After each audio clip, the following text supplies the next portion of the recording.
So The Little Stranger, Donald Gleeson came on the show last week to talk about this. This is the new film by the director of Room, Lenny Abramson, and it's sourced by Sarah Waters. It is a haunting, I think the best way to describe it is a haunting low-key drama. Donald Gleeson said it's not a horror film. He said that quite specifically, didn't he? And he said that they'd had some trouble in America because it was being marketed as a horror movie, and it's not a horror film. Sort of a ghost story. It's a ghostly story. It's I think it's a sort of psychological drama with a ghostly element to it. It's funny.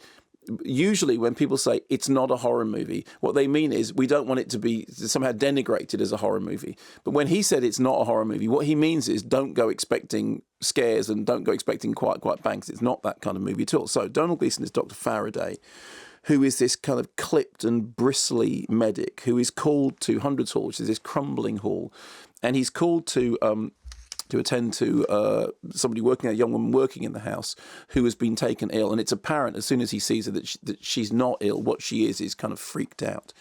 And it turns out that the house he saw as a child, and he sort of fell in love with it. He was an outsider. His mother was working there. And he looked at it in that Great Gatsby kind of way. He looked at this house and it welded itself to his dreams. And he sort of fell in love with this. But now he's come back and the house, like the House of Usher, is falling apart, as indeed are all the people inside it. So you have this veteran played by Will Poulter, who is scarred, but he is racked with pain, both physical and mental. You have the matriarch played by Charlotte Rampling, who thinks that the house is being haunted by her dead daughter. And all these things are sort of playing out around this centrally. The house itself is somehow coming apart. Here's a clip. Let's check upstairs. Well, let's wait for Miss Caroline. Madam, wait.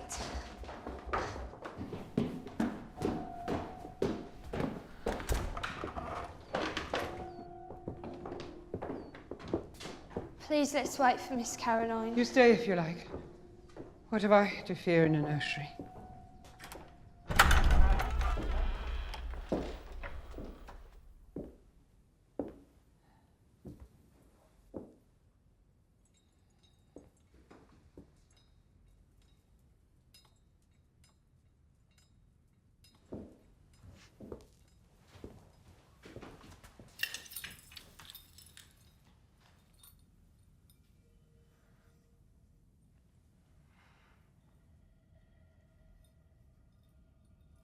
Susan.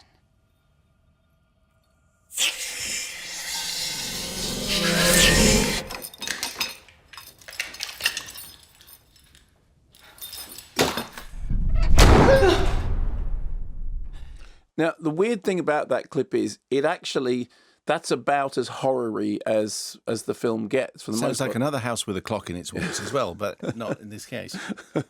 So for most of it, it's basically about the relationship between Donald Gleeson's character, Dr. Faraday, and Caroline, played by Ruth Wilson, rather brilliantly played by Ruth Wilson, who is living there in the house, sort of looking after him.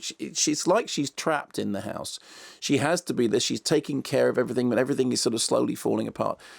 And he appears to be infatuated with her, and he's sort of trying to woo her. But the question is he trying to woo her, or is he just in love with the house? Is he somehow becoming a usurping presence in the house?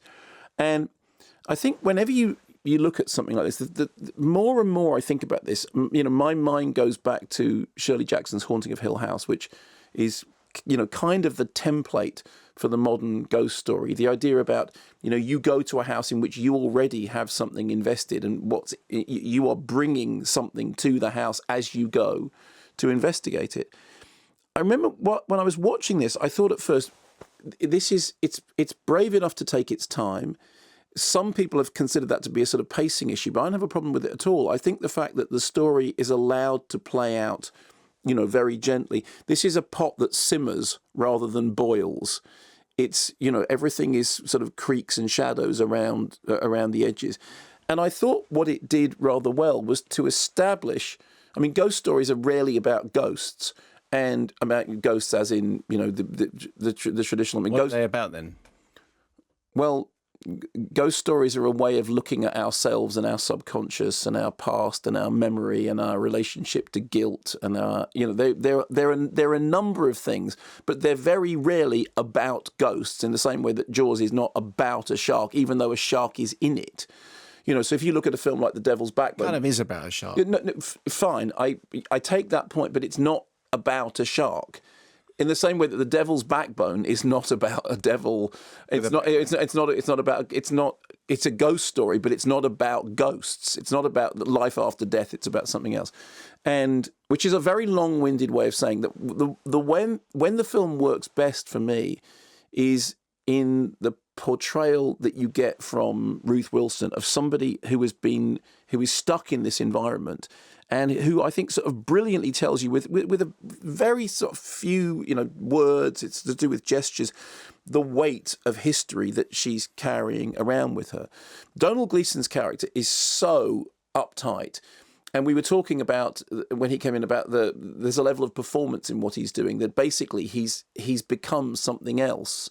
He is somebody who has, pulled himself up by his bootstraps. He's now become this respectable doctor. And actually what he does is he has aspirations towards something which he saw as a child, as I said, in that Gatsby-ish way, and thought, wow, that's what I want. But he also has a, sort of slightly dark secret about wanting that. And I was kind of impressed by the way the story tied up as a sort of psychological study. When I was talking about Babadook, for example, Babadook really made sense to me, and that it really worked because you could see it as is it supernatural? Is it all to do with what people are bringing to him? When we talked about Hereditary before, one of my problems with it was that it started out looking like that, and then it ended up being, oh no, it's that other story.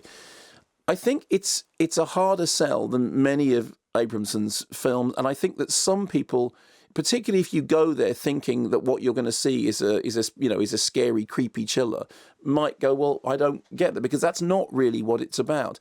It takes its time. There are a couple of moments, and this was interesting. This is to do with the way in which different people see things. There is a couple of moments in which Domhnall Gleeson's character says out loud very clearly what the key central idea of the film is. And I said that was the one moment that I thought, oh, for heaven's sake, you didn't need to tell me that. But then you said you didn't know that. It was, no. I don't want to give it away, but there was a moment when, for me, a character said something that I felt the whole drama had been telling me, and I was like, show, don't tell. But you said, well, you've just seen more of this stuff than I have. Yeah, so. No, I'm not being down on you. What I'm saying is that my reaction to it, my one criticism of it was I thought that something was being over-explained. But as it turned out, in the case of you, and you are an intelligent viewer. Oh, really? Thank you. But it was under-explained, but fine. appropriately explained. What I mean is, go back and watch it again, and I sat there at the end asking questions. Okay, good. So generally, I thought it was. I mean, I think it is. It does have some. I think as far as a mainstream audience is concerned, some people will have problems with the pacing, but I don't, I liked it because I have a real affection. I mean, if you like Peter Straub's Ghost Story, if you like Haunting of Hill House, if you like Tom's Midnight Garden, and all these things are tied up with it. And although I don't think it's brilliant. I mean, I don't think it's on a par with Room, which I thought was really extraordinarily well done. I think it is a very solid telling of that story, and the more I think about it, the more I think, it did pull together for me. And Will Poulter is absolutely terrific in it. I mean, the cast are very good, but Ruth Wilson is the beating heart of the film.